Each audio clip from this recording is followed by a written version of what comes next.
नमस्कार साथियों, स्वागत करता हूं आप सभी का एक बार फिर से नए वीडियो में। साथियों, आज हम इस वीडियो में एक खबर पर चर्चा करने जा रहे हैं जो भारत में सुर्खियों में बना हुआ है। साथियों, दरअसल संयुक्त अरब अमीरात के द्वारा गोल्डन वीजा को लेकर के एक नई पॉलिसी जारी की गई है, जिसमें ऐसा कहा जा रहा है कि भारतीय रुपए मात्र 23 लाख रुपए दे करके आप संयुक्त अरब अमीरात में आजीवन यानी कि जीवन भर आप वहां पर रह सकते हैं। ऐसी खबर निकल कर आ रही है। साथियों, हर एक किसी के मन में होता है कि विकसित शहरों में रहे, आधुनिक सुख सुविधाओं से लैस जो शहर होते हैं, जहाँ पर निवेश की ज़्यादा संभावनाएँ होती हैं या फिर रहने के लिए काफ़ी उत्कृष्ट माने जाते हैं, व्यापार की संभावनाएँ होती हैं, रोज़गार के साधन होते हैं, वहाँ पर रहने का हर एक व्यक्ति का सपना होता है। तो अब हर भारतवासियों के मन में ये खबरों के आने के बाद ऐसी उम्मीदें निकल कर आ रही हैं कि क्या कोई भी व्यक्ति अब जाकर के दुबई में रह सकता है। साथियों, ये खबर कहाँ तक सच है, इसके बारे में हम चर्चा करेंगे आगे इस वीडियो में। पहले बात करते हैं खबर की।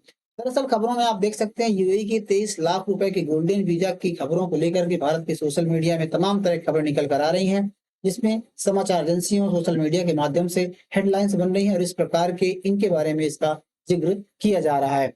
साथियों, किसी भी देश में जाने के लिए वीजा की आवश्यकता होती है, तो हम आपको वीजा के बारे में बता देते हैं। दरअसल वीजा एक आधिकारिक अनुमति होती है जो किसी व्यक्ति को एक देश में प्रवेश करने के लिए या फिर रुकने के लिए या फिर किसी कार्य करने के लिए आपको अनुमति देता है। यह अनुमति उस देश की सरकार के द्वारा दी जाती है जहाँ पर आप यात्रा करना चाहते हैं। दरअसल साथियों, आप जिस देश में जाना चाहते हैं तो उस देश की जो एम्बेसी होती है, दूतावास होते हैं या फिर उनकी जो आधिकारिक वेबसाइट होती है, वहाँ पर भी जाकर के आप आवेदन कर सकते हैं। और इसके अलावा जो ज़रूरी दस्तावेज होते हैं जैसे पासपोर्ट, फ़ोटो, फीस इस प्रकार की जानकारी आप वहाँ पे जमा करके और इसके लिए आप अप्लाई कर सकते हैं। यदि आप एलिजिबल होते हैं, तमाम जाँच की जाती है, पड़ताल की जाती है। यदि आप एलिजिबल होते हैं, तो आपको वीज़ा प्रोवाइड कर दिया जाता है। यहाँ पे एक जानकारी मैं आपको और बता दूँ साथियों, कई सारे लोगों के मन में पासपोर्ट और वीज़ा को लेकर काफ़ी कन्फ्यूजन रहता है।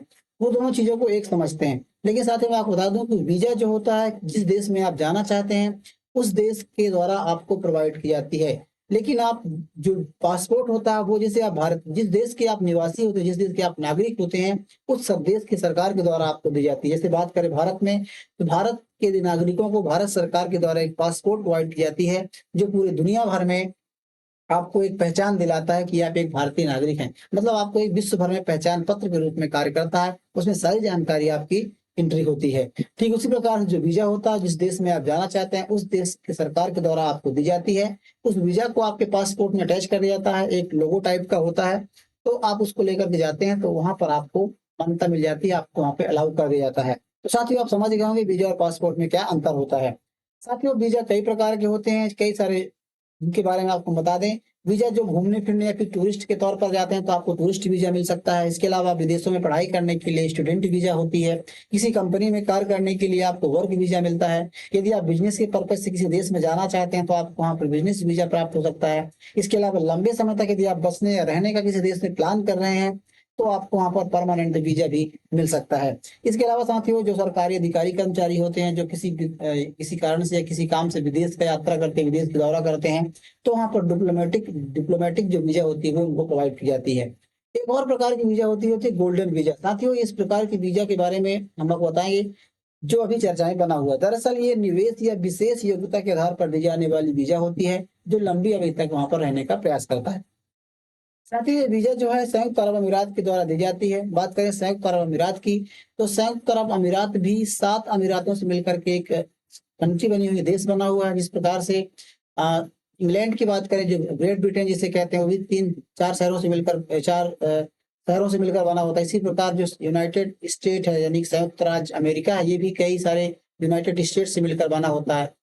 वहीं थोड़ी देर के लिए बात करें भारत में, तो भारत 28 राज्यों से मिलकर बना हुआ है और हर एक राज्य की अपनी-अपनी एक सरकार होती है, लेकिन ये सभी सरकारें जो होती हैं, वो केंद्र सरकार के अधीन होती हैं। तो ठीक उसी प्रकार से संयुक्त अरब अमीरात भी 7 अमीरातों से मिलकर बना होता है। ये सभी सरकारें जो होती हैं, सभी जो अमीरात हैं, ये के राज्य हैं, स्वतंत्र होते हैं, लेकिन अपनी-अपनी इनकी सरकार होती है। लेकिन ये सभी जो सरकारें होती हैं, सभी जो राज्य हैं साथियों, ये संघ सरकार के अधीन होती हैं, एकजुट होकर के कार्य करती हैं।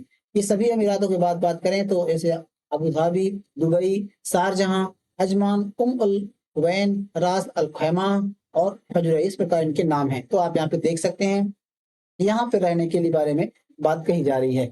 दरअसल बात करें साथियों, जो इसके द्वारा यूएई के द्वारा एक जो वीज़ा प्रोवाइड की जाती है, गोल्डन वीज़ा, इसके बारे में। यह एक दीर्घकालिक रेज़िडेंसी वीज़ा होती है, लंबे समय तक आपको रहने के लिए वीज़ा प्रोवाइड की जाती है।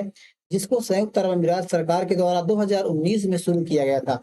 साथ ही इसका जो मकसद था तो विश्व भर के तमाम निवेशकों को, पेशेवरों को, वैज्ञानिकों को, छात्रों और विशेष क्षेत्र में उत्कृष्ट प्रदर्शन करने वाले लोगों को आकर्षित करना था, इसका मकसद था। तो मतलब कहने का तात्पर्य था विश्व भर के तमाम ऐसे जो लोग हों, जो निवेश करना चाहते हैं, जो वैज्ञानिक हैं, छात्र हैं या फिर विशेष क्षेत्र में उत्कृष्ट है, प्रदान प्रतिष्ठा उनको प्राप्त है, काफ़ी ज़्यादा स्पेशल हैं, तो उनको आकर्षित करने का एक प्लान था। ताकि इससे होता क्या फ़ायदा साथियों कि ये सभी लोग यूएई में जाते हैं, दुबई में जाते हैं या फिर कई शहरों में जाते हैं, तो स्वाभाविक तौर पर यहाँ जाकर के अपने स्टार्टअप को शुरू करते हैं, निवेश करते हैं या फिर वैज्ञानिक होते हैं तो नई-नई खोजें करते हैं, जिससे उनके शहरों को जहाँ पर वो रहते हैं या फिर संयुक्त अरब अमीरात देश को भी काफ़ी आगे बढ़ाते हैं और उनकी अर्थव्यवस्था में अपना कहीं न कहीं योगदान देते हैं। तो इस प्रकार से एक इस प्रोसेस शुरू की गई थी। साथियों, यूएई में ये रहकर काम कर सकें और व्यापार कर सकें, इसके लिए अलग-अलग उनकी क्राइटेरिया होती है, अलग-अलग योग्यता होती है। जैसे बात करें यदि कोई निवेशक हैं, इन्वेस्टमेंट करना चाहते हैं तो उनके लिए कम से कम एईडी का मतलब 2 बिलियन यानी कि दिरहम 2 मिलियन मतलब 2 मिलियन दिरहम यानी कि जो यहाँ का रुपये है, जिस प्रकार से भारत का करेंसी है रुपया, उसी प्रकार से संयुक्त अरब अमीरात की करेंसी है दिरहम। तो यानी कि भारतीय रुपए में बात की जाए तो 4 साढ़े 4 करोड़ रुपए की संपत्ति आपके पास होनी चाहिए या फिर इतने का आपका निवेश होना चाहिए, तो आप विदेशों में या फिर संयुक्त अरब अमीरात में जाकर के निवेश कर सकते हैं। वहीं यदि डॉक्टर कोई जाना चाहता है तो उसके लिए मान्यता प्राप्त डिग्री होनी चाहिए, यूएई से लाइसेंस प्राप्त होना चाहिए, तो भी आप कर सकते हैं। यदि कोई स्टूडेंट है, पढ़ाई करना चाहते हैं तो उसके लिए 95% या उससे अधिक उसके मार्क्स होने चाहिए या फिर अंतर्राष्ट्रीय रैंक उसको प्राप्त होनी चाहिए। वहीं यदि कोई कलाकार जाना चाहता है तो उसके लिए साथियों मिनिस्ट्री ऑफ कल्चर से मान्यता प्राप्त आपको डिग्री होनी चाहिए या फिर उपलब्धि आपको होनी चाहिए। इस प्रकार की योग्यता होनी चाहिए और भी कई क्षेत्रों में यदि आप करना चाहते हैं तो उसके लिए अलग-अलग योग्यताएं होती हैं जो निर्धारित की गई हैं, तभी आपको गोल्डन वीज़ा प्रोवाइड किया सकता है। लेकिन अभी जो खबरें निकल कर आ रही है साथियों, उसमें कहा जा रहा है कि मात्र 23 लाख रुपए दे करके आपको लाइफ टाइम वीजा प्राप्त कर सकते हैं न्यू एई गोल्डन वीजा के रूल के हिसाब से।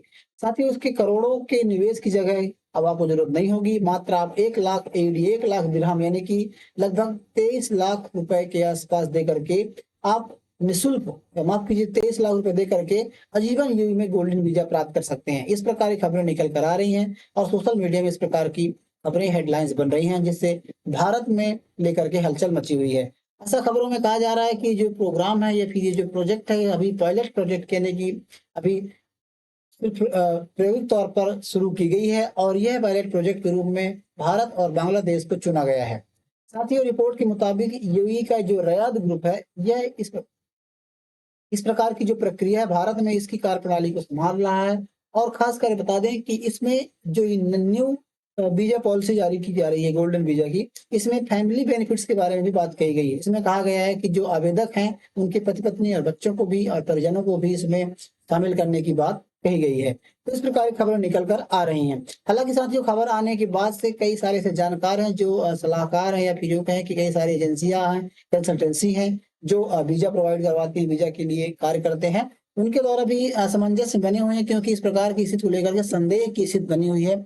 अभी अफवाह के तौर पर इसे देखा जा रहा है क्योंकि यूएई की आईसीपी है, एक जो आईसीपी प्राधिकरण यानी कि जो पहचान, नागरिकता, सीमा शुल्क और बंदरगाह सुरक्षा के लिए एक संघीय प्राधिकरण बनाया गया है। इसके द्वारा इस प्रकार की गोल्डन वीजा को लेकर के अफवाहों का खंडन किया है। उन्होंने कहा है कि सोशल मीडिया और ऑनलाइन स्रोतों से जो दावे किए जा रहे हैं, जो जानकारियां फैलाई जा रही हैं, इनका उन्होंने पूरी तरह से खारिज कर दिया है, जिसमें कहा गया है कि जो यूएई है वो विशिष्ट राष्ट्रीयताओं को ही गोल्डन वीजा प्रदान करता है।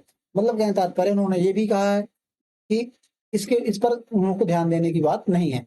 इसके बाद साथियों, भारत के समाचार एजेंसियों में भी इस प्रकार की खबर निकल कर आने लगी, जैसे कि संयुक्त अरब अमीरात ने कहा कि क्या आपको गलत जानकारी मिल रही है और यूएई के गोल्डन वीजा 23 लाख करोड़ रुपए की वीजा आवाज का सच सामने आने पर अथॉरिटी ने दिया जवाब। तो इस प्रकार से कई सारी खबरें भी इस पर पलट गई हैं और विभिन्न प्रकार की जो इसको अफवाह को लेकर एक खबर आ रही है तो उसको क्लैरिफाई करने का प्रयास कर रही हैं।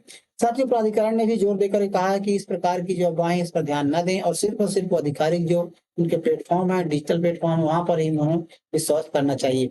इसके अलावा उन्होंने ये भी जानकारी दी है कि यूएई में जो निवास करने के इच्छुक लोग हैं उनके मन में इस प्रकार की भ्रांतियों को फैला करके और उनके प्रति गलत जानकारी दे करके उनको भ्रमित करने का प्रयास किया जा रहा है, जिसके खिलाफ उनको कार्रवाई करने की भी जानकारी दी गई है कि इस प्रकार की संस्थाओं के खिलाफ कार्रवाई भी की जाएगी।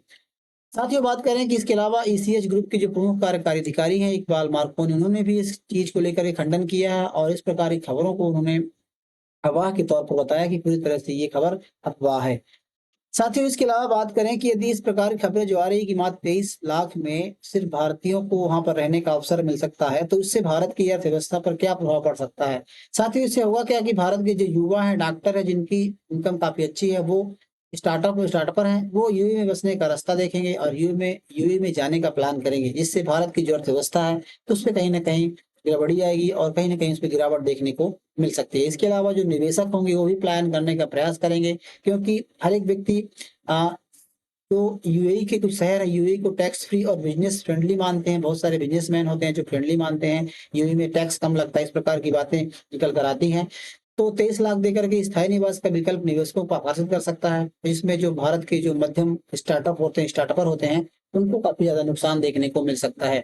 उसके अलावा साथ ही टैक्स बेस पर भी असर पड़ सकता है क्योंकि बहुत सारे जो टैक्स पेयर होंगे, वो विदेश में चले जाएँगे, जिससे भारत के टैक्स में गिरावट आ सकती है।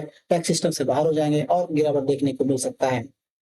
इसके अलावा कई सारी इसके फ़ायदे भी हैं। बहरहाल अभी ये जानकारी तो सिर्फ़ अफ़वाह के तौर पर देखी जा रही है, यदि ऐसा कुछ होता नहीं है, यदि कुछ ऐसा भविष्य में होने की संभावनाएँ भी होती हैं, तो भारत सरकार को भी इसके खिलाफ कई सारे कदम उठाने होंगे।